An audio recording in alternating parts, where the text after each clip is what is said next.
نفسوں کو بچائیں. دشمن کی پوری سازش ہے کہ آپ ایک گناہ کریں اور آپ کا ایک گناہ آپ کو فجر کی نماز میں نہ اٹھائے. وہ آپ کی ایک نماز قضا کروانا چاہتا ہے. وہ آپ کی ایک نگاہ کو حرام کی طرف متوجہ کرانا چاہتا ہے. ایک نگاہ. اور آپ جانتے ہیں امام خمینی کہتے ہیں کہ ایک نگاہ نامحرم انسان کو صدیوں کے فاصلے میں پھینک دیتی ہے.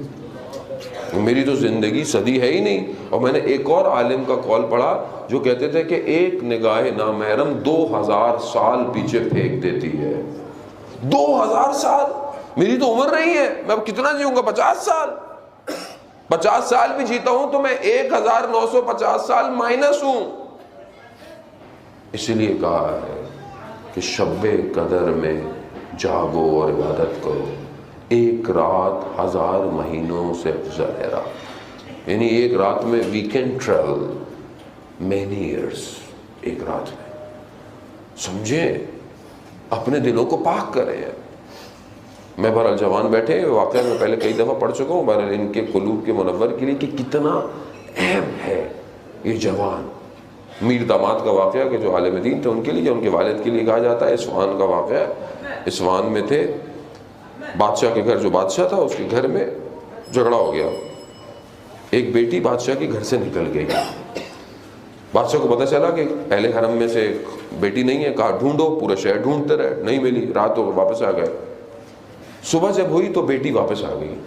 گھر والوں سے پوچھا بیٹی سالم ہے؟ کہاں بیٹی سالم ہے. کہا بیٹی کو بلاؤ. بڑے بولو کہاں گئی تھی؟ کہا میں ناراض ہوئی تو گھر سے نکل گئی. اور مجھے پتہ تو تھا نہیں, میں چلتے چلتے رات ہو گئی. بازار میں نے دیکھا کہ سب تو بند تھا, ایک دروازہ کھلا تھا, وہاں سے روشنی آ رہی تھی. میں اندر گئی تو دیکھا کوئی مدرسہ سا ہے, اس میں ایک حجرے میں شمع جل رہی ہے. میں اندر دیکھا تو ایک لڑکا بیٹھا ہوا کچھ لکھ رہا تھا. تو میں اندر آیا تو میں نے جب اسے کہا کہ, اور اس نے مجھے رات گزاری اور میں واپس آ گئی. اس نے کہا تم نے کھایا کیا؟ کہا اس کے پاس پیاز اور روٹی تھی, اس نے مجھے وہی دی. اس نے کہا اس نے کیا کھایا؟ کہا اس کے پاس تھا ہی ایک بندے کا کھانا. کہا اس لڑکے کو بلاؤ, اس طالب علم کو بلاؤ. اس لڑکے کو بلایا. کہا کہ تم نے میری بیٹی کو دیکھا تھا؟ کہا جب یہ ایک دفعہ اندر آئی تو ناگہانی طور پہ میری اس پہ نگاہ پڑی. کہا کیسا پایا؟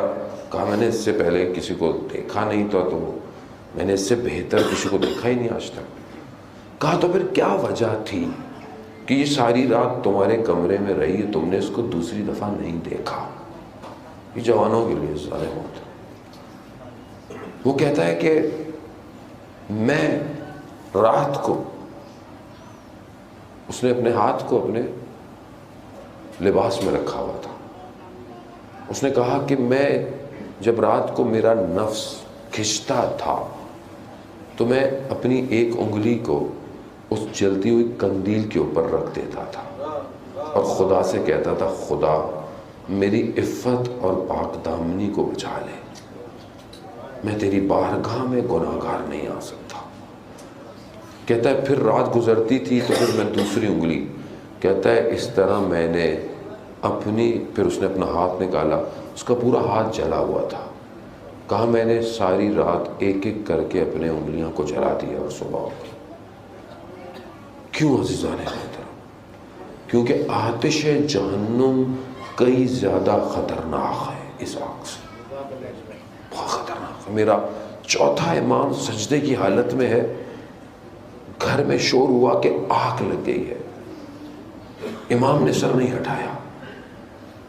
جب امام سر سے ہٹے تو لوگوں نے کہا کہ مولا آپ کو گھر میں آگ لگ گئی تھی. امام فرماتے ہیں کہ وہ جو آخرت کی آگ ہے وہ اس آگ سے زیادہ خطرناک ہے.